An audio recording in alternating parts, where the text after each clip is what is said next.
وما توفيقي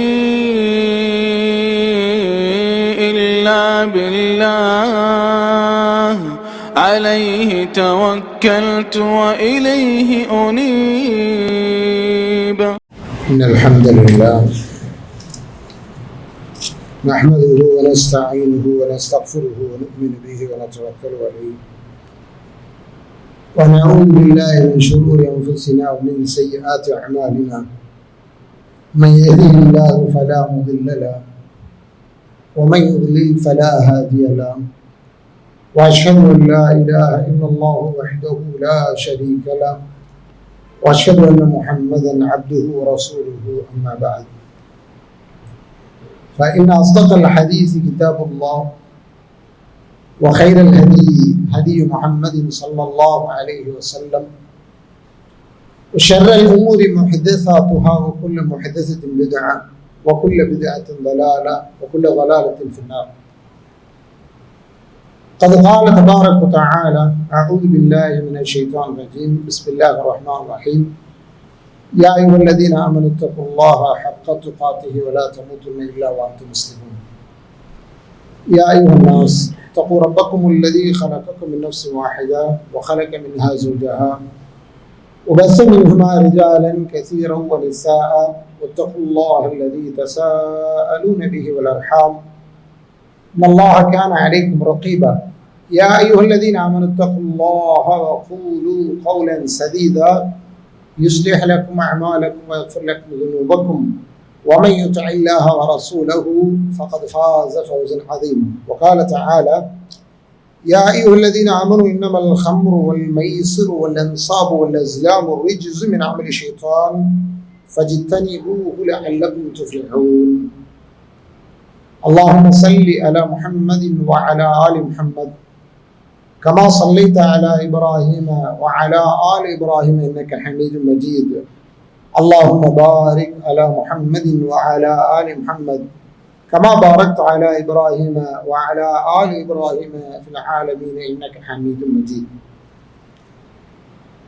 அளவில்லா அருளும் நிகரில்லா கிருபையுடைய எல்லாம் வல்ல அல்லாஹ்வுடைய திருப்பெயரால் துவங்குகிறேன்.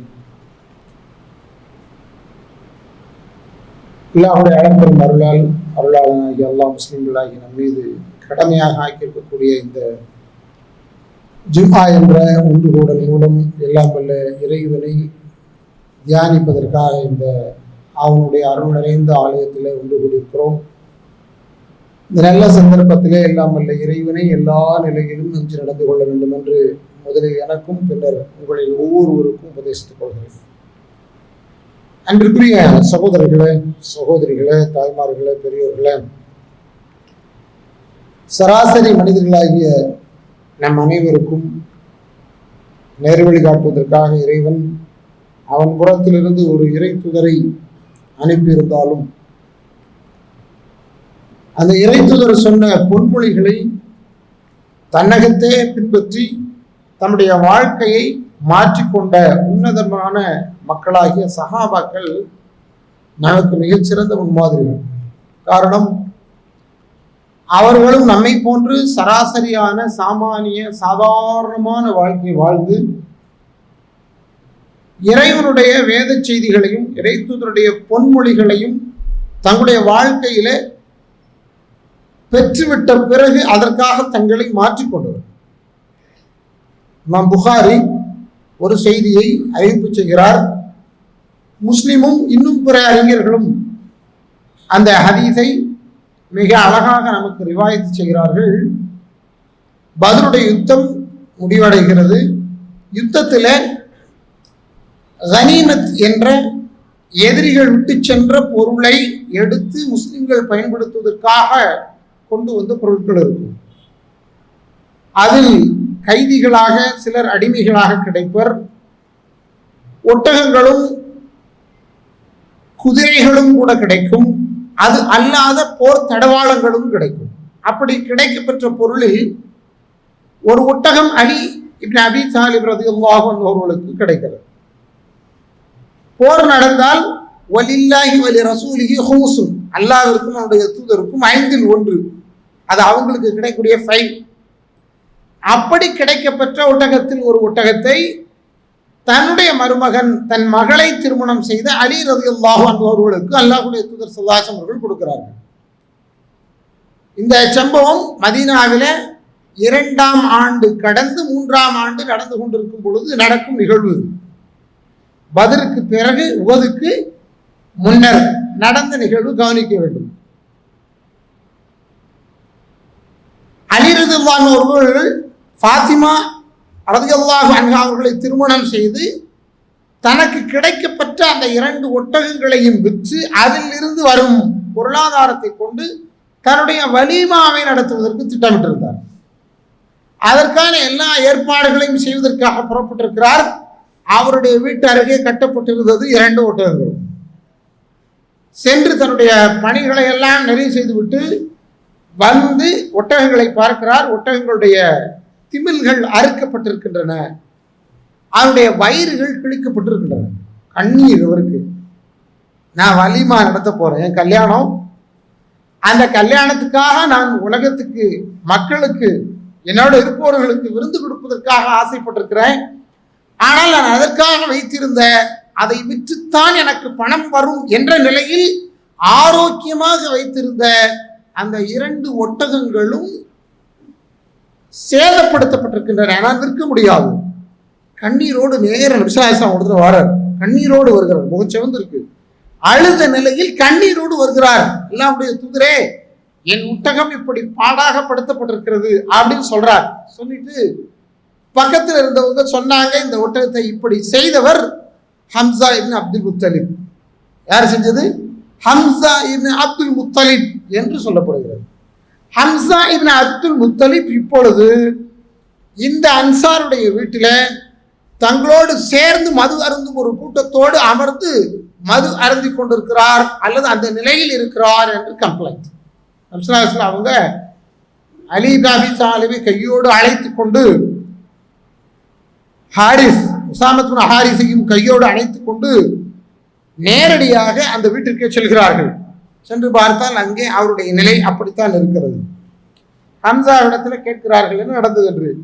ஹம்சா காலை பார்க்கிறார், நபிசுல்லாஹோட காலை பார்க்கிறார். அப்படி கொஞ்சம் மேலே பார்க்கிறார். ஹதீஸில் அப்படி பதிவாயிருக்கு. அவர் அப்படி கொஞ்சம் மேலே பார்க்கிறார். மேலே முகத்தை பார்த்துட்டு, நீங்க எல்லாம் என்னுடைய தந்தைக்கு அடிமை இல்லையா என்று கேட்கிறார். இதெல்லாம் என்னுடைய தந்தைக்கு அடிமை இல்லையா? அப்துல் முத்தலிபுக்கு அடிமை தானே நீங்கள் எல்லோரும் என்று கேட்கிறார் அபு தாலிப். அவங்களுக்கு நிலைமை என்னன்னு விளங்கிருச்சு. இப்போ அவர் எந்த நிலையில் இருக்கிறார் என்பது அல்லாஹ்வுடைய திருத்தூதருக்கு பட்டவர்த்தனம். அல்லாஹ்வுடைய திருத்தூதர் எதுவும் பேசவில்லை, அப்படியே திரும்பி வருகிறார்கள் என்று அந்த ரிவாயத் முடிவடைகிறது. இமாம் புகாரியும் முஸ்லிமும் பதிவு செய்கிறார். அன்பிற்குரியவர்களே, சஹாபாக்கள் மது அருந்தினார்கள். மதுவில் அவர்கள் மடா குடியர்களாக இருந்தார்கள். அதில் மூழ்கி முத்தெடுத்து தங்களுடைய வாழ்க்கையை அதிலே தொலைத்திருந்தார்கள். அதற்கு ஒரு பெரிய சான்று, மக்காவிலே அவர் எவ்வளவு பெரிய வீரர், அவர் எவ்வளவு பெரிய பராக்கிரம செயலை பத்ரிலே செய்து முடித்தார் என்பதையெல்லாம் வரலாறு பதிவு செய்திருக்கிறது. அதற்கு பின்னரே பதிவு செய்திருக்கிறது ஹம்சா இப்னு முத்தலிப், ஹம்சா இப்னு அப்துல் முத்தலிப் அல்லாஹ்வுடைய திருத்தூதர் கொடுத்த ஒட்டகத்தை உட்பட 2 ஒட்டகங்களையும் சேதப்படுத்தி மதுவில் மூழ்கி படுத்து கிடந்தார். ஹிஜ்ரி 3ஆவது ஆண்டு பத்ருக்கு முன்னர், உஹதுக்கு முன்னர். உஹதில் அவர் இறைவனடி சேர்ந்து விட்டார். இஸ்லாம் இந்த சமூகத்திற்கு மத்தியில சில நடைமுறைகளை மிக அழகாக செவ்வனே கொண்டு வந்து இந்த சமூகத்தை செதுக்கியது. எப்படியான சமூகம் தெரியுமா? மதுவில் மூழ்கி கிடந்த சமூகம் தான். எப்படியான சமூகம் தெரியுமா? அதை விட பாதகங்கள் என்று எவைகள் எல்லாம் இருக்குமோ அவைகளில் எல்லாம் மூழ்கி கிடந்த சமுதாயம். அத அல்லாஹ் ரொம்ப அழகா மாற்றுகிறான் பாருங்கள். அல்லாஹ் ரப்பல் ஆலமீன் அவனிடத்துல இந்த செய்தி எப்படிப்பட்டது என்பதை தெரிந்து கொள்வதற்காக சஹாபாக்கள்ல சிலர் அல்லாஹ்வுடைய தூதரத்துல கேள்வி கேட்கிறாங்க. சம்பவம் நடந்துருச்சு. நடந்த சம்பவம் எல்லாரையும் அதிர்ச்சிக்கு உள்ளாக்கிய சம்பவம் செய்தவர் சமுதாயத்தில் மிக முக்கியமானவர், அல்லாஹ்வுடைய திருத்தூதருடைய குடும்பத்தில் உள்ள மிக முக்கியமான உறுப்பினர். யாரும் அவரை போய் சட்டுன்னு எதிர்க்க முடியாது, அவ்வளவு நல்ல ஒரு பலசாலி.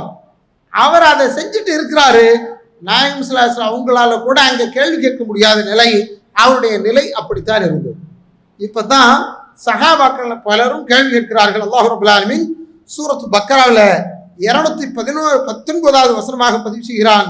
யஸ்அலூனக அனில் ஹம்ரி வல் மைஸிர். நாயகமே அவர்கள் கூடத்தில் வந்து ஹம்ரை குறித்து, மதுவை குறித்து, வல் மைஸர் சூதாட்டத்தை குறித்து கேள்வி கேட்கின்றனர். குல் ஃபீஹிமா இஸ்முன் கபீருன். நபியே நீங்கள் சொல்லுங்கள், அந்த இரண்டிலும் மிகப்பெரிய பாவம் இருக்கிறது. முதல்ல எடுத்து அல்லாஹ் ரப்பல் ஆலமீன் சொல்கிறான் அவர்களுக்கு, சொல்லுங்கள் நாயகமே அந்த இரண்டிலும் மிகப்பெரிய பாவம் இருக்கிறது. வ மனாஃபிஉல் லின்னாஸ், மக்கள் அதுவரையிலும் அதனை கொண்டு பலனடைகிறார்கள். இன்னைக்கு கவனிங்க, இங்க டாஸ்மாக் மூடணும்னா இன்னொரு பக்கம் எதை திறக்கணுங்கிறான், கள்ளுக்கடையை திறக்கணும் அப்படிங்கிறான். அங்கெல்லாம் திறந்துருக்கு, இங்க திறக்க மாட்டேங்க. நீ திறக்கலைன்னா நாங்க திறக்கிற போராட்டம் நடத்துவோமோ, நடத்தா எல்லா இடங்கள்லையும் இது இருக்கும். ஏன்னா ஒரு காலகட்டத்தில் இருந்து பழகி அதோட உறவாடி அதுவே தன்னுடைய வாழ்க்கையாக ஆகிவிட்ட ஒரு சமுதாயத்தால சட்டென்று அதிலிருந்து வெளியே வர முடியல. காபத்துல்லாவில் அல்லாஹ்வுடைய ஆதி ஆலயத்துல அந்த காபாவின் திரைச்சீலையில் தொங்கிவிடப்பட்ட கவிதைகளில் பல கவிதையும் எதனை பற்றிய கவிதை தெரியுமா? அவர்களுடைய வீடுகளிலே பிழிக்க வைக்கப்பட்ட அந்த மது ரசங்களை குறித்து அவர்கள் அழகாக எழுதிய கவிதைகள் தான் அதிகம். எங்கங்க?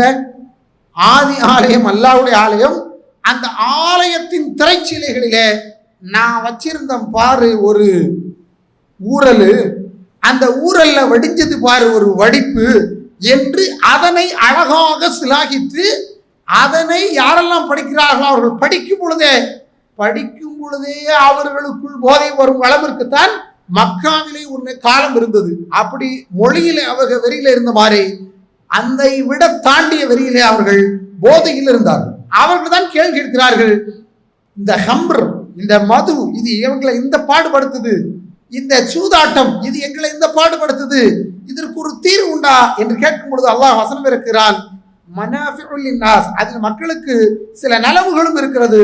வஇஸ்முஹுமா அக்பர் மின் நஃப்இஹிமா, ஆனால் தெரிந்து கொள்ளுங்கள் அதனால் கிடைக்கும் பலனை விட, ஏன்னா சிலருக்கு அதுல ஊழியர் டாஸ்மாக் நடக்கு, எத்தனையோ பேருடைய வீடுகளில் அதனால் உலையும் இருக்கிறது.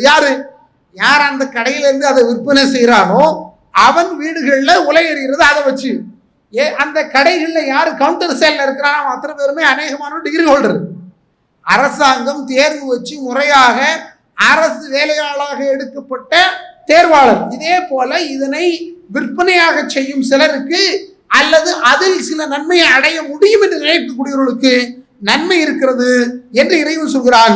ஆனால் அக்பர் மின் நஃப்இஹிமா, ஆனால் அதனால் ஏற்படும் தீமை இருக்கிறதே அது அதனால் கிடைக்கும் சிறு நன்மைகளை விட மோசமானது, பெருசு அப்படின்னு சொல்லி முடிச்சிட்டான். ஆனாலும் பிரச்சனை தீரல. ஏன்னா என்னைக்குமே இந்த போதை இருக்கிறது அது மகா மோசமானது. சொல்ல போனால் பல இடங்களிலே பல தீமைகளுக்கு தாயானது என்று இமாம் ராசி எழுதும்போது எழுதுகிறார். இமாம் ராசி என்ற ஒரு அறிஞர் எழுதும்போது எழுதுகிறார், இது ஏன் தீமைகளில் பெரிய தீமையாக இருக்கிறது தெரியுமா? அல் ஹம்ர் என்ற அந்த அரபி வார்த்தை, அல்லதி ததகாமரல் அக்ல், ஒரு சராசரி அறிவுள்ள மனிதனுடைய அறிவை மழுங்கடிக்கக்கூடிய மூடக்கூடியதுதான் ஹம்ர்ங்கிற வார்த்தையை தகாமுர் என்றால் ஒரு சராசரி செயல்பாட்டை முடக்கக்கூடியது. மதுவை எடுத்துக்கோங்க, மது குடிக்கிற வரைக்கும் ஒருத்தர் 2 காலில் தான் நிற்பான். மதுவை குடிக்கிறதுக்கு முன்னால வரைக்கும் ஒருத்தர் 2 காலில் தான் இருப்பான். ஆனா மது குடிச்ச பிறகு அவன் சராசரியாக 2 காலில் அவனால நிற்க முடியாது. நம்ம பார்த்துட்டு இருக்கோம், தள்ளாடுவோம். அவன் பேசுறது அவனுக்கு தெரியாது, அவன் என்ன சொல்றான்னு அவனுக்கு அவனுடைய நினைவுக்கு வராது. அவன் எதை பேசுகிறான், யாரிடம் பேசுகிறான், எப்படி பழகிறான், எல்லாத்துலயும் பிரச்சனை. சொல்ல போன நம்முடைய ஜமாத்துல கொடுக்கப்பட்ட சில ஹுலாவில் மது அருந்துகிறான் என்ற ஒரே காரணத்திற்காக மாத்திரம் ஹுலா வாங்கிய இஸ்லாமிய சிந்தனை உள்ள பெண்கள் உண்டு. வேற வழியில் கொடுத்துதான் அவனுக்கு வேற வழி கிடையாது. அவனோட இனி குடும்பம் நடத்த முடியாது. ஏன்னா 2 வயசான பிள்ளைகளை வச்சிருக்கேன், வயசு வந்த பிள்ளைகளை வச்சிருக்கிறேன்.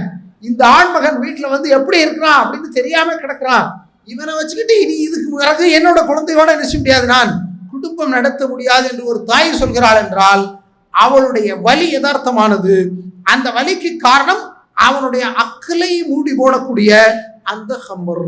அன்பிற்குரியவர்களே, அல்லாஹ் ரப்பல் ஆலமீன் அடுத்த ஒரு வசனத்தை இறக்குறான்.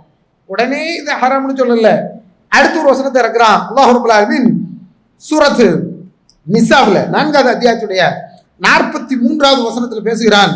யா அய்யுஹல்லதீன ஆமனு, விசுவாசிகளே, லா தக்ரபுஸ் ஸலாத வ அன்தும் சுகாரா, நீங்கள் போதையோடு இருக்கும் தருணத்திலே தொழுகையின் பக்கம் நெருங்கவே வேண்டாம். ஹத்தா தஅலமு மா தகூலூன், நீங்கள் எதனை சொல்கிறீர்கள் என்பதை நீங்கள் அறிந்து கொள்ளும் வரையில்.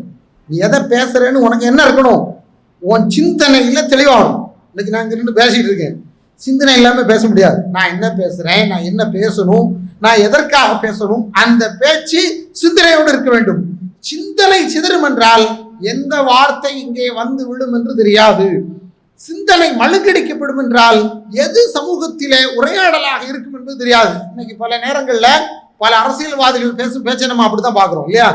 ஏன் அவன் உண்மையிலேயே சுயநிலையில் இருக்கானோ இல்லையா, சொந்தமா அறிவோட தான் பேசுறானா இல்லையா, அவனுக்கு உள்ள போன அந்த ஒன்று அவனை வேற ஒரு ஆளாக பேச வைக்கிறதா இல்லையா என்று தெரியாத விதத்திலே சமூகத்திலே பேசக்கூடிய ஒரு நிலை இருக்கிறது. அன்பிற்குரியவர்களே, இது ஒரு போதை ஒரு மனிதனுடைய இரத்தத்திற்குள் ஏறும் பொழுது நடக்கிறது. சாதாரணமா இருப்பான், இயல்பா இருப்பான், அவனுடைய பேச்சு வழக்கு நடத்த எல்லாமே யதார்த்தமாக இருக்கும்.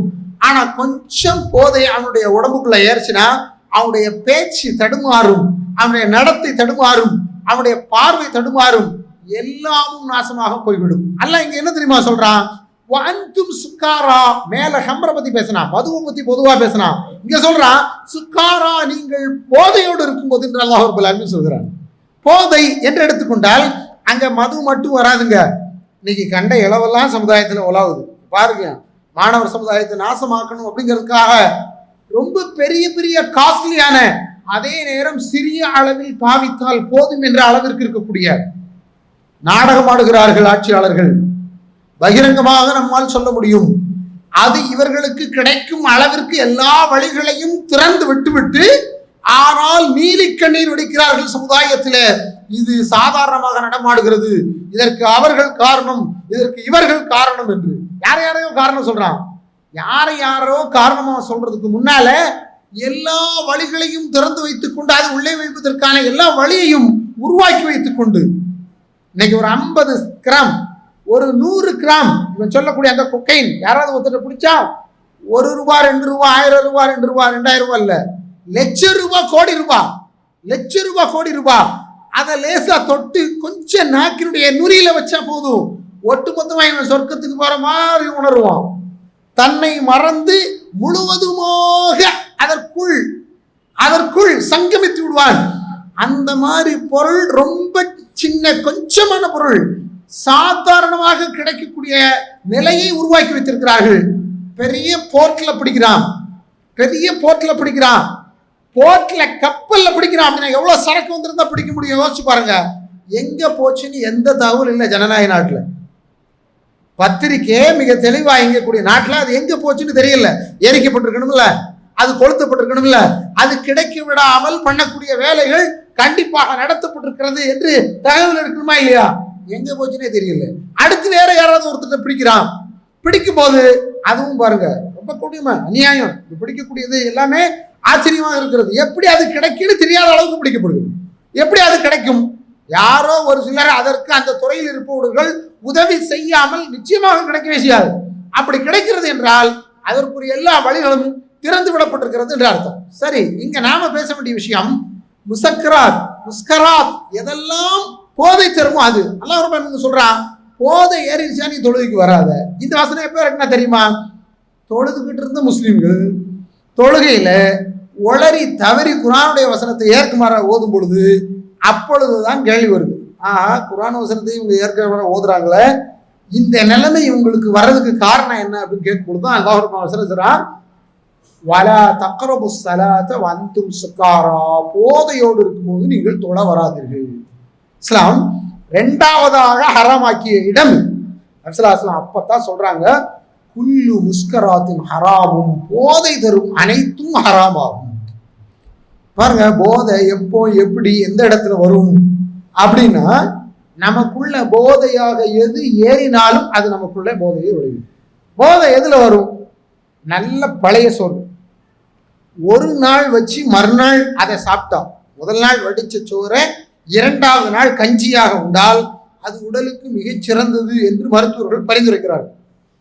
அதை சாதாரணமா ஒரு பாட்டில் 200 ml 250 ml வச்சுக்கிட்டு அந்த கஞ்சியை இன்னைக்கு ஒரு பெரிய வியாபாரமா மாற்றி வச்சிருக்காங்க. ஏன்னா உடம்புல குடலுடைய ஆரோக்கியத்தை பேணக்கூடிய மிகச்சிறந்த நல்ல பாக்டீரியாக்களை அது உருவாக்குகிறது, எனவே அதை சாப்பிடுங்கள் அப்படின்னு சொல்றான். அதையே ஒரு பானமாக பரிந்துரைக்கிறான். நல்ல ஜீரண சக்தி இல்லாதவர்களுக்கு அதே பாரமா சொல்றான். ஒரு நாள் எக்ஸ்ட்ரா வச்சு அதை குடிச்சிங்கன்னா உங்களால பகல்ல இருக்க முடியாது. நம்மளால சாதாரண இருக்க முடியாது. நமக்கு தெரியாம ஏதாவது ஒரு நேரத்தில் அதை பண்ணிட்டோம்னா மிகப்பெரிய தப்பு பண்ணவங்களா மாறிடுவோம். நமக்கு தெரியாது, நம்ம மதுக்கடைக்கு போகல, நம்ம விரும்பி எந்த ஒரு இடத்துலையும் ஒரு கொக்கைனையோ அல்லது நம்ம சொல்லக்கூடிய அந்த பெத்தமட்டைன் அந்த சொல்லக்கூடிய அந்த அந்த காஸ்ட்லியில அதுல கொஞ்சத்தை நம்ம எடுத்து நாவல வைக்கல. மாறாக நம்ம வீட்டில் இருந்த உண்ணுவதற்கு தகுதி இல்லாத நேரத்தை தாண்டிய சாதாரணமாக கெட்டுவிட்ட அல்லது புளித்து விட்ட ஒரு பானத்தை லேசா அருந்தினால் நம்முடைய சுயநினைவை இழப்போம். அங்கதான் வருது அது, அங்கதான் வருது அது. அழகா சொல்றாங்க, குல்லு முஸ்கராத்தின் ஹராம், எதெல்லாம் உங்களுக்கு போதனை தருமோ, எதெல்லாம் உங்களுக்கு போதை தருமோ அது அத்தனையும் ஹராம். முஸ்லிம்களை பார்த்து பேசுறாங்க, நல்லா கவனிங்க. நான் காஃபிர்களுக்கு பேசவில்லை, உலகத்தில் யார் மது அருந்துகிறார்களோ அவர்களுக்கு பேசவில்லை. நாம் எந்த இஸ்லாமில் இருக்கிறோமோ அந்த இஸ்லாமுடைய சட்ட திட்டங்களை ஏற்றுக்கொண்டு பேசுறேன். அவங்களுக்கு ரசூல் ஸல்லல்லாஹு அலைஹி வஸல்லம் ஒரு எச்சரிக்கை கொடுத்தாங்க. எப்படி தெரியுமா? யாரெல்லாம் நீங்க மது அருந்துறீங்களோ அவங்க விளங்கிக்கோங்க, குல்லுமா அஸ்கர அனி ஸலாத்தி வஹுவ ஹராமுன், தொழுகையில் சுய நினைவு இல்லாத நிலை ஏற்படுத்தினால் அது ஹராம். தொழுகையில் சுய நினைவு இல்லாத ஒரு நிலையை ஒன்று ஏற்படுத்தும் என்றால் அது ஹராம். ஒருத்தருக்கு டீ தான் அதை ஏற்படுத்தினா ஹராமுங்க. கவனியுங்கள் இந்த வார்த்தையை, முஸ்லிமுடைய ரிவாய். ஒருத்தருக்கு காஃபி தான் அதை ஏற்படுத்தினா அது ஹராம்ங்க. ஒருத்தருக்கு இன்ன பிற எந்த பொருளும் நன்றாக விளங்கிக் கொள்ளுங்கள். ஒரு நாள் ஒரு தேன்ல நெல்லிக்காவை ஊற வச்சு சாப்பிட்டா நல்லதுன்னு ஊற வைக்கிறேன் வீட்டில். நான் என் வீட்டில் நடந்தது சொல்றேன். ஊற வைக்கிறேன். ஊற வச்ச தண்ணியை 2 நாள் கழிச்சு லைட்டா குடிச்சா அந்த தண்ணி நம்மை வேற ஏதோ ஒரு உணர்வை ஊட்டுகிறது. நெல்லிக்காய் ஊற வச்சு சாப்பிட்டா நல்லதுன்னு நெல்லிக்காவை அடுத்து காய வைக்கணும். அந்த தண்ணீர் முழுக்க தேனும் அந்த நெல்லியிலிருந்து உருவான சாரும் சேர்ந்து ஒரு அருமையான பானம் உருவாகிவிட்டது. ஒரு கரண்டி எடுத்து வச்சா அடுத்த கரண்டியை குடிக்க தூண்டுகிறது. அடுத்து குடிச்சா அது என்ன நடக்கும்னு தெரியாது. இதுதான் சாதாரணமாக நமக்குள் ஏறும் போதை. இன்னைக்கு இங்க கூட நிறைய பேர் போதையில தான் இருக்காங்க போது தெரியுது. தொழுகையில் இருக்காங்களா இல்லை வேற எதுல இருக்காங்களா தெரியும். என்ன அப்படியே ஒரு மயக்கம் எப்பங்க வரும்? சுய நினைவை இழக்கும் பொழுது வரும். சுய நினைவை ஏன் இழக்கிறோம்? சுய நினைவோடு இருக்கணுங்கிற எண்ணம் இல்லாத போது இழப்போம். சுய நினைவோடு இல்லை என்ற எண்ணம் இல்லாத போது என்ன செய்யணும்னு இழப்போம். டிரைவர் சீட்ல உட்காரும் போது சுய நினைவு இழந்தா என்ன நடக்கும்? கல்லாவில் இருக்கும்போது சுய நினைவு இழந்தா என்ன நடக்கும்? டிரைவர் சீட்ல இருக்கும்போது சுயநினைவை இழந்தால் போய் சேர்த்துற வேண்டியதுதான். கல்லாவில் இருக்கும்போது சுயநினைவு இழந்தால் என்ன நடக்கும்? பைசா உங்களுக்கு உள்ளதில்லை. இந்த சுயநினைவு இழப்பு ஏன் வருகிறது என்றால் தன்னிலை உணராத நிலை வருகிறது. நபி ஸல்லல்லாஹு அலைஹி வஸல்லம் சொல்றாங்க, உனக்கு தொழுகையில தடையாக அந்த முஸ்கரா அந்த போதை வரும் என்றால் அது ஹராம். அதை அப்படியே விடல. தொழக்கூடிய எல்லா முஸ்லீமுக்கு சொன்னாங்க. அன்னைக்கு முஸ்லீம்களை எல்லாரும் தொழுதாங்க, அதனால அவங்க அவ்வளவு பேருக்கு அது உரைச்சுது. இன்னைக்கு முஸ்லீம்கள் அத்தனை பேருக்கு தொழலைங்கிறதுனால தான் பிரச்சனை. முஸ்லீம் ஏன் குடிக்காரனா இருக்கிறான் அப்படின்னா தொழுகையில இல்லாததுனால குடிக்காரனா இருக்கிறான். தொழுகையில இருந்து அன்னைக்கு குடிக்காரனா இருந்தான். சஹாபாக்கள் சிலர் இருந்தார்கள். அவர்களுக்கு அல்லாஹ்வுடைய தூதர் சொன்னாங்க, நீ குடிச்ச நிலையில அல்லது போதை ஏறுற நிலையில நீ தொழுகைக்கு வந்துட்டேன்னா உன் தொழுகை 40 நாள் தொழுகை வீணா போயிடும். எச்சரிக்கையை பாருங்க. நான் டெய்லி ஒழிச்சேறேன், டெய்லி நடந்து வரேன், டெய்லி ஜமாத்தில் கலந்துக்கிறேன், இவ்வளோ கஷ்டப்பட்டு 40 நாள் தொழுகை வீணா போகும்னா அது எவ்வளோ பெரிய நிலைமை, எவ்வளோ பெரிய கஷ்டம். சஹாபாக்களுக்கு அதை உணர்த்தும் போது அதுல இருந்து வெளியே வரணும் அப்படின்னு பயப்படுறாங்க. அதுலயும் தாண்டி சிலர் என்ன செஞ்சாங்க? குடிச்சாங்க. ஏன்னா அன்னைக்கு அவர்களுடைய நிலைமை அப்படி. மடாக்குடிகளாக வந்தவர்கள் குடிக்கும் பொழுதுதான் அவர்கள் மீது முஸ்லிமுடைய ரிவாயத்தின்படி நபிகள் நாயகம் ஸல்லல்லாஹு அலைஹி வஸல்லம் அவர்கள் சொன்னார்கள், 40 கசையடிகள் அவர்களுக்கு கொடுக்கப்பட வேண்டும். சஹாபாக்கள் இதை பதிவு செய்யும்போது சொல்றாங்க, அனஸ் பின் மாலிக் ரலியல்லாஹு அன்ஹு அறிவிக்கிறாங்க, எங்களுடைய காலத்தில் நாங்கள் இந்த 40 எப்படி நிறைவேற்றணும் தெரியுமா? சிலர் எங்களுடைய மேல் ஆடையாக மூடியிருந்த துண்டை முறுக்கி கொண்டு அடித்தோம், கிடைச்சதை வச்சு அடிக்கணும். எங்க காலில் கிடந்த செருப்பை கழட்டி அடிச்சோம். யார கொஞ்சம் யோசிங்க. ஒரு காலத்துல குடிகாரனுக்கு நம்ம ஊர்ல என்னங்க பேரு? அவன் குடிகார பெயர், அவன் மோசம். இன்னைக்கு அப்படி இல்லை. எவன்லாம் மாப்பிள்ளையோ அவனுக்கு மாப்பிள்ளை தோழனா இருக்கும். அவ்வளோ பேருக்கு முதல் நாள் நைட்டு என்ன தேவைப்படுது? மாப்பிள்ளை என்ன பார்ட்டி அப்படிங்க, ரொம்ப பேச முடியாது. அப்படி மோசமான நிலை எங்க? குஃபார் கொடை வீடுகள் அல்ல, குஃபார் கொடை வீடுகள் அல்ல. நாம பள்ளிவாசலை சுத்தி ஒரே இதை பத்தி பேச வேண்டிய ஒரு நிலைமை பள்ளிவாசல் இருக்கு. பள்ளிவாசலுக்கு அக்கம் பக்கத்தில் இருக்கு கடைகளும் அதனை தொடர்ந்து இருக்கக்கூடிய நிறுவனங்கள்ல இதை பத்தி பேசிக்கிட்டே இருக்க வேண்டியிருக்கு. இப்ப நல்லா இருப்பியா? பள்ளிவாசல் இந்த கண்ட கருமத்தை வைக்காதீங்க. திரும்ப திரும்ப பேச வேண்டியிருக்கு. ஏன் தெரியுமா? சாதாரணமாக குடிப்பவர்கள், எங்கோ இருந்து வந்து குடிப்பவர்கள் அல்ல, இங்கே இருந்து இந்த போதையே அருந்தக்கூடியவர்கள் இருக்கிறார்கள். ஏன் இந்த சமுதாயத்திலே இழிநிலை? அதைத்தான் யோசிக்க வேண்டும். 40 நாள் தொழுகை வீணாகி விடுமே என்ற பயம் இல்லாத நிலை. 40 நாள் தொழுகை என்ன? வாழ்நாள்ல தொழல. நீங்க சொல்ற 40 நாள் தொழுகை எது பண்ணிட போகுதுன்னு கேட்கிறான். சொன்னாங்க, எவ்வளவு எச்சரிக்கை பாருங்க, கடுமையான எச்சரிக்கை பாருங்க. ஒரு முஸ்லீம் குடிக்கவே மாட்டான், குடிக்க மாட்டான்ல, எந்த போதையிலும் உள்ள வரவே மாட்டான். ஏன் தெரியுமா? அல்லாஹ்வுடைய தூதர் ஸல்லல்லாஹு அலைஹி வஸல்லம் சொல்றாங்க, போதை தரும் வஸ்துக்கள் அனைத்தையும் இறைவன் சபிக்கிறான். போதை தரும் வஸ்துக்கள் அனைத்தையும் இறைவன் சபிக்கிறான். அடுத்து சொல்றாங்க, வலஅன ஷாரிபஹா, அதனை எவனெல்லாம் அருந்துகிறானோ அவ்வளவு பெரிய சபிக்கிறான். வசாகியதஹா, அதனை எவன் வடித்து உருவாக்குகிறானோ அவனை எல்லாம். எப்போ அது கிடைக்கும்னா, அதை ஒரு இடத்துல வடியாக ஒரு இடத்துல ஊரலாக போட்டா தான் கிடைக்கும். அதை எவன் செஞ்சானோ அவனை எல்லாம் சபிக்கிறான். அதனை ஜூஸாக அதனை சாராக ஆக்கி எவன் எடுத்து கொண்டு வருகிறானோ அவனை எல்லாம் சபிக்கிறான். அதனை எவன் விற்பனை சரக்காக விற்கிறானோ அவனை அல்லாஹ் சபிக்கிறான். விற்பதற்காக அதனை சந்தைப்படுத்தினானே அவனை சபிக்கிறான். அதனை எவன் சுமந்து இந்த சமூகத்திற்கு கொண்டு வந்தானோ அவனை அல்லாஹ் ரப்பல் ஆலமீன் சபிக்கிறான். இலை, யார் பால் அது சுமக்கப்பட்டதோ அவர்களை அல்லாஹ் சுமக்கிறான். எவன் அது விற்று வரும் வருவாயை உண்டானோ அவனை அல்லாஹ் சபிக்கிறான். இஸ்லாம் ஒரு தீமையை ஒரு தனி மனிதன் தவிர்த்துக்கிறதுக்கு 3 விதத்துல வழியா சூரத்து பக்கரால சொன்ன வசனம், சூரத்து நிசாவுல சொன்ன வசனம், இந்த 2 வசனத்திலையும் அல்லாஹ் ரப்பல் ஆலமீன் நிலைமையை சொல்லி பண்படுத்தும் விதமாக சொல்றான். நபி ஸல்லல்லாஹு அலைஹி வஸல்லம் கடுமையான எச்சரிக்கையை கொடுத்து, ஒரு முஸ்லீம் ஒரு காலமும் முஸ்கராத் முகத்தராத் என்று சொல்லப்படக்கூடிய அந்த போதை தரும் வஸ்துக்களை உண்ணவே மாட்டான், உண்ணக்கூடாது. உண்டால் அவன் சாபத்துக்குரியவன், அதை சந்தைப்படுத்தக்கூடியவன் சாபத்துக்குரியவன், அதை விற்கக்கூடியவன் சாபத்துக்குரியவன், அதை உண்பவன் சாபத்துக்குரியவன், அதை உருவாக்கி கொண்டு வருவன் சாபத்துக்குரியவன் என்று அவ்வளவு பேரே ரசூல் ஸல்லல்லாஹு அலைஹி வஸல்லம் போடுறாங்க. சுருக்கமா சொல்லுங்க, போதை தரக்கூடிய எதையும் வித்தா விற்கக்கூடியவன் சாபத்துக்குரியவன் சொல்லும் போது இந்த முஸ்லீம் சமுதாயத்தில் எவனா ஒருத்தன் அப்படி இருப்பானாங்க? இன்னைக்கு நம்மளால அப்படி இருப்பான்னு சொல்றதுக்காகவே கற்பனையை உருவாக்குறோம். இருக்கிறவனை விட்டுருவான், யாரு சொந்தக்காரனா இருக்கானோ அவனை விட்டுருவான், அவன் கடையில வச்சது வித்தையெல்லாம் வித்துருவான். அதை தாண்டி என்ன யோசிப்பான்?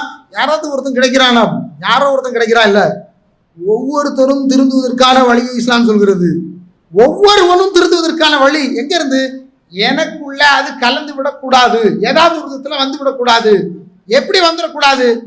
அதனை அருந்தி அதனால் நாசமாகி கைகால்களை இழந்து வாழ்க்கையை தொலைத்தவர்கள் எல்லாம் இந்த சமுதாயத்தில் இருந்து கொண்டிருக்கிறார்கள்.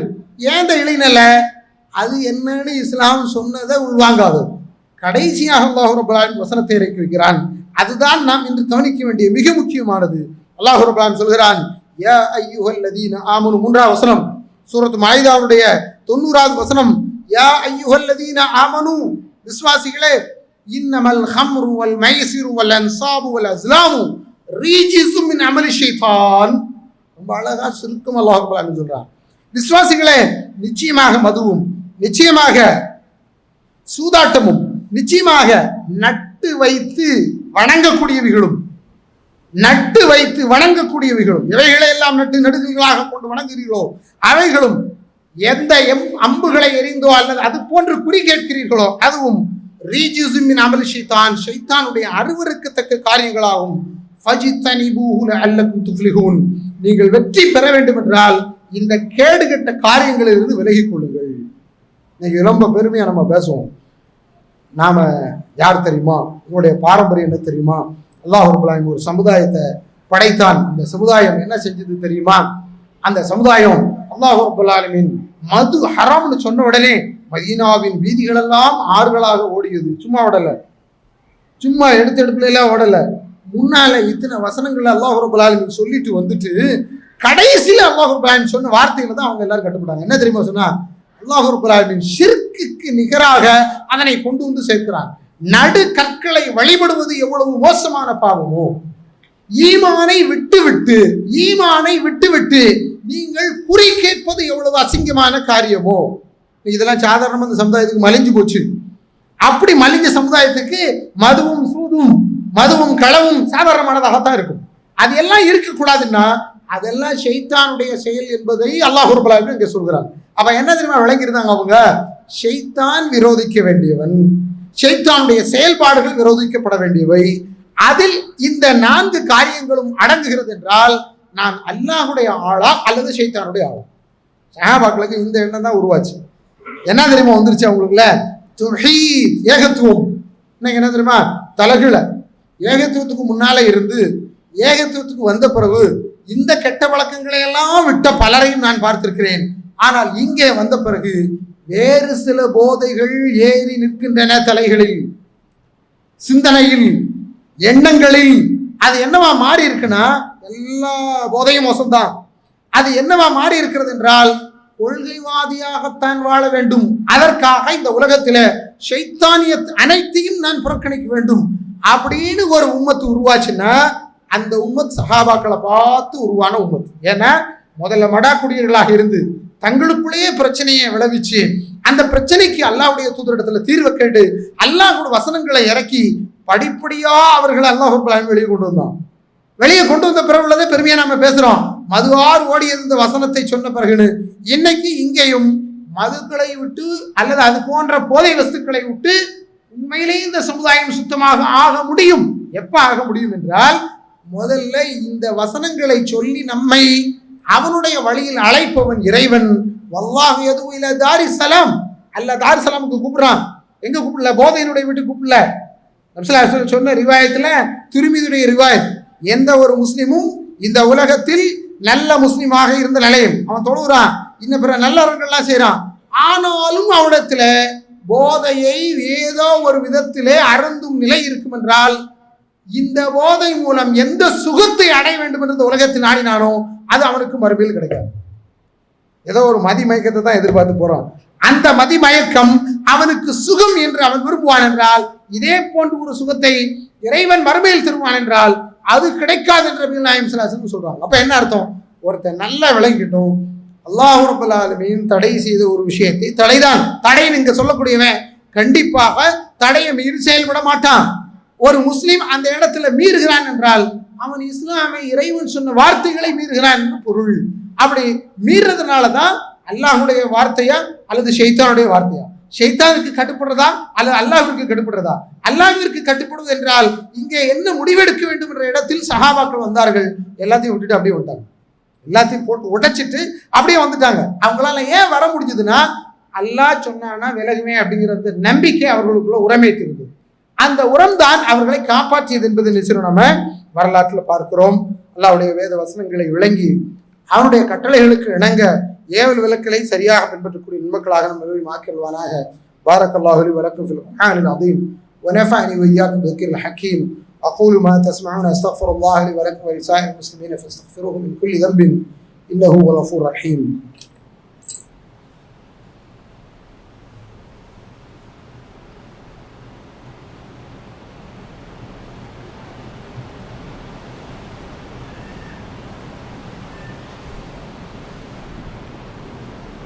الحمد لله على إحسانه والشكر له على توفيقه وامتنانه وأشهد أن لا إله إلا الله وحده لا شريك له تعظيما لشأنه وأشهد أن محمدا عبده ورسوله داعيا إلى رضوانه صلى الله عليه وعلى آله وصحبه وسلم تسليما كثيرا كثيرا أما بعد فقد قال تبارك وتعالى أعوذ بالله من الشيطان الرجيم إنما يريد الشيطان أن يوقع بينكم العداوة والبغضاء في الخمر والميسر ويصدكم عن ذكر الله وعن الصلاة فهل أنتم منتهون. அன்பிற்குரிய சகோதரர்களே சகோதரிகளே, நம்முடைய ஜமீயத்துல் குர்ஆன் ஹதீஸ் இந்த சமூகத்திற்கு மத்தியிலே குர்ஆனையும் சுன்னாவையும் மக்களுக்கு எடுத்து கூறி மக்களிடத்திலே இருக்கக்கூடிய மண்டி கிடக்கக்கூடிய பாவங்களை நீக்கி நன்மையின்பால் வழிகாட்டக்கூடிய ஒரு ஜமாத். இந்த ஜமாத்துடைய மிக முக்கியமான பணிகளில் ஒன்று சமூக தீமைகளை எதிர்த்து நன்மைகளை மக்களுக்கு மத்தியில் ஏவுவது. இது இந்த ஜமாத்துடைய மிக முக்கியமான எம்பளத்தில் பொறிக்கப்பட்ட என் உரியதில் இஸ்லாம் மஸ்ததாத்து, என்னால் இயன்ற அளவிற்கு உங்களுக்கு சீர்திருத்தத்தையே நாடுகிறேன் என்று சீர்திருத்தத்தை நாடக்கூடிய அமைப்பு. நம்முடைய ஜமாத் சமூகத்தின் எதிரிகள் போதையும் பாலியல் வன்முறையும் அப்படின்னு சொல்லி ஒரு இலட்சணையில் மாதம் முழுவதும் அதற்கான ஒரு கேம்பெயின், ஒரு தாவா கேம்பெயினை என்ன செய்கிறாங்க, மேற்கொள்றாங்க. என்னென்னா சமுதாயத்தில் இதை பற்றி கொஞ்சம் எடுத்து சொல்லி மக்களை சீர்திருத்தி நல்வழிப்படுத்தணும் அப்படிங்கிறதா. நம்மள ஒவ்வொருத்தருமே இதுக்கு என்ன செய்யணும், கண்டிப்பாக பங்களிப்பு செய்யணும். அந்த பங்களிப்பு நமக்கு தெரிஞ்ச எந்த ஒரு போதை, எந்த ஒரு தவறில், இந்த முஸ்கராத்தில் இருக்கக்கூடிய ஒருத்தருக்கும் அது தவறு என்று சொல்லக்கூடியதை குறைந்தபட்சம் உங்களுடைய காதுகளுக்கு கொண்டு சேர்க்கும். அது தப்பு தான், செய்யக்கூடாது தான், ஒரு முஸ்லீம் இந்த இடத்துக்கு வரக்கூடாது தான் அப்படின்னு சொல்லக்கூடியதை செஞ்சுதான் ஆகும். அப்படி செய்ய தவறினால் அது ஒருவேளை இன்றில்லையே நாளை நம் சமூகத்தை பாதிக்கக்கூடும். கடந்த வார பத்திரிகை செய்தியை பார்த்துருப்பீங்க. தென்காசியில் மஹல்லா ஜமாத்துகளில் ஒரு ஜமாத்தில் 2 இளைஞர்கள் ஒரு 1.5 லட்சம் மதிப்புள்ள கஞ்சா பொருட்களை கையில் வைத்திருந்தார்கள் என்று குற்றாலம் காவல்துறையால் கையும் களவுமாக பிடிக்கப்பட்டார்கள். பத்திரிகை செய்தி. இது ஒரு செய்தி அல்ல, இது மாதிரி நிறைய செய்திகள் அவ்வப்போது வந்து கொண்டே இருக்கிறது.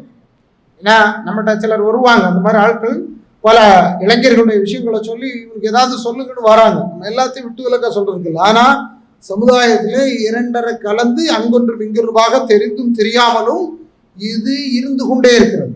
வெளியே தெரிஞ்சும் தெரியாமல் இருந்து கொண்டே இருக்கிறது. காரணம் என்ன அப்படின்னா, இதை எவ்வளவு தூரம் அல்லாஹ்வுடைய தூதர் சாபத்துக்குரிய செயலாக சொல்லியிருக்கிறாங்க அப்படிங்கிறத உள்வாங்காததும், யார் இந்த தீமைகளை கண்டும் காணாமலும் நாம் சென்று கொண்டிருக்கிறோமோ அவர்களால். இப்போ நம்ம கூட ஒருத்தர் இருப்பான், 10 பேரில் ஒருத்தர் அல்லது 2 பேர் அல்லது 3 பேர், அவன் ஏதாவது ஒரு விதத்தில் அந்த தீமையில இருக்கிறான் என்றால், நீ செய்கிறது தீமை தான், இதை செய்யக்கூடாது என்று சொல்ல வேண்டிய கடமை தார்மீகமாக நமக்கு இருக்கிறது.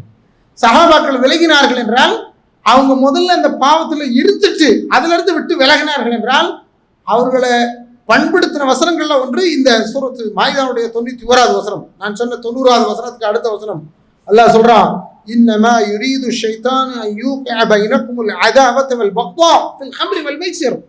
விளங்கிக்கோங்க விசுவாசிகளே, நல்ல சிந்தனையில வச்சுக்கோங்க விசுவாசிகளே, நிச்சயமாக ஷைத்தான் உங்களுக்கு மத்தியிலே பாவத்தையும் பகைமையையும் ஒருவருக்கு ஒருவர் வரம்பு மீறி நாசமாகுவதையும் தான் இந்த மதுவின் மூலமும் இந்த சூதாட்டத்தின் மூலமாக விரும்புகிறான்.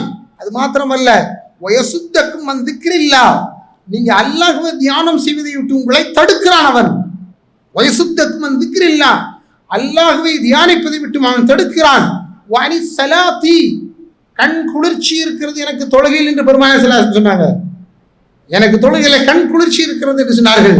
நம்முடைய கண் குளிர்ச்சி தொழுகையில் இருக்கும் என்றால் அந்த தொழுகை நமக்கு பாழாகிவிடக் கூடாது என்ற எண்ணம் உறுத்தல் இருக்கும் என்றால், நான் இதில் வரக்கூடாது என்ற எண்ணம் இருக்கும்.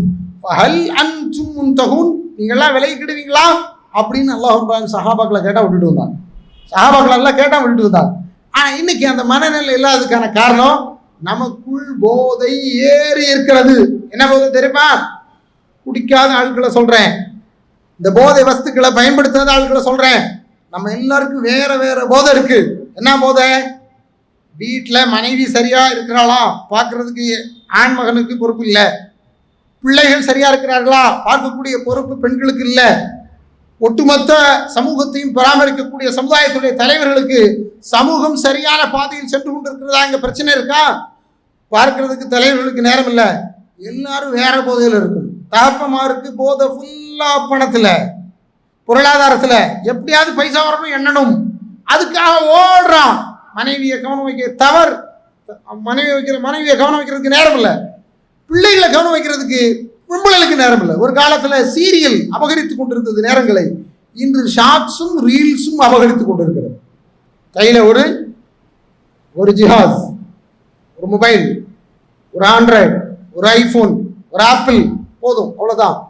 அவங்க வாழ்க்கையே அதுல தான். என்ன, ஒரு நாளைக்கு 2 GB, விரும்புறாலும் விரும்பாட்டாலும் நீங்க இப்ப பேசுறதுக்கு மட்டும் என்ன செய்ய முடியாது, டாக் டைம் வச்சு போட முடியாது. அப்படி போட்டாலும் அதுல 2 GB என்ன செய்வான், கண்டிப்பாக தருவான். ஏன்னா அவங்க போன் எதுவுமே எதுல இருக்காது, ஒரு பட்டன் போனுக்குள்ள சிம்மை போட்டு ஒர்க் பண்ண முடியாது. அதை தாண்டி எல்லாத்துக்கும் ஒர்க் பண்ற மாதிரி போனை எல்லா கையிலையும் கொண்டு வந்து திணிச்சுட்டான். திணிச்ச பிறகு என்ன நடக்கு தெரியுமா, எல்லாரும் போதையில் சிக்கி கொண்டிருக்கிறார்கள். நான் சொல்லும் போதை எந்த போதை அல்ல, அந்த பொருட்களால், போதை வஸ்துக்களால் உருவாக்கும் போதை அல்ல, மாறாக இந்த சமூகத்துல அடிக்ட் ஆயிட்டாங்க. சொல்லும்போது அப்படிதான் சொல்லலாம், mobile addict, mobile addict, serial addict. அடிக்ட்னா என்னங்க, அடிமைப்படுதல், அடிமையாகுதல். முழுசா போய் அதுல தன்னை கொடுத்துறது. அதுல கொடுத்த பிறகு போற நேரம் தெரியறது இல்லை, உறவு முறை தெரியறது இல்லை, யாரை வரவேற்கணும்னு தெரியறது இல்லை, யாரு கூட எப்படி நடக்கணும்னு தெரியறது இல்லை, எது வாழ்க்கைன்னு தெரியறது இல்லை, எதற்காக நேரம் கொடுக்கணும்னு தெரியல, எல்லாமும் நாசம். அப்ப போதை வேறு விதமாக இருக்கிறது. எப்படி போதை, இன்னும் சிலருக்கு போதை இருக்கு, எப்ப பார்த்தாலும் எவனையாவது பேசிக்கிட்டே இருப்பான். இன்னும் சிலருக்கு இருக்கு, எப்ப பார்த்தாலும் அவனுக்கே காது கொடுத்துட்டு இருப்பான். எப்ப திக்கரே இருக்காதுங்க, திக்கு பள்ளிவாசலுக்கு வாரான், 10 நிமிஷம் திக்குறா, 10 நிமிஷம் வேற ஒரு திக்கு, 10 நிமிஷம் திக்குறா சுபான்ல இருந்து அங்கே இங்கே வேற ஒரு திக்கு ஓடிக்கிட்டு இருக்கும். என்ன, வேற ஒண்ணுல போதையை ஊட்டுறான். ஷைத்தான் எதை விரும்புறான், பாவத்தையும் பகைமையையும் சமூகத்திற்கு மத்தியில் உருவாக்கணும். உனக்கு நோக்கம் தான், வேற ஒரு நோக்கமும் கிடையாது. அன்பிற்குரியவர்களே, இந்த பெரும் பாவத்திலிருந்து நீங்க வேண்டும் என்றால், போதை என்றால் நம்மை கெடுக்கக்கூடியது, அது நம்முடைய அறிவை மழுங்கடிக்கக்கூடியது, அது இறைவனுடைய நினைவை விட்டு அப்பாற்படுத்துவதை போன்று நம்முடைய தொழுகை இன்னபிற எல்லாவற்றிலும் இருந்து நம்முடைய சிந்தனையை மழுங்கடித்து விடும். எல்லாம் வல்ல இறைவன் அந்த மழுங்கடித்து நாசமாக போகக்கூடிய மோசமான சமுதாயத்தில் இருந்து நம்ம அனைவரையும் காப்பாற்றி அருள் செய்வானாக. அல்லாஹும்ம அஇஸ்ஸில் இஸ்லாம் வல் முஸ்லிமீன وذل الشرك والمشركين فانصرنا على القوم الكافرين. اللهم يا مقلب القلوب ثبت قلوبنا على دينك. اللهم يا مصرف القلوب صرف قلوبنا على طاعتك. ان الله يأمر بالعدل والاحسان وايتاء ذي القربى وينهى عن الفحشاء والمنكر والبغي يعظكم لعلكم تذكرون ولذكر الله اكبر والله يعلم ما تصنعون.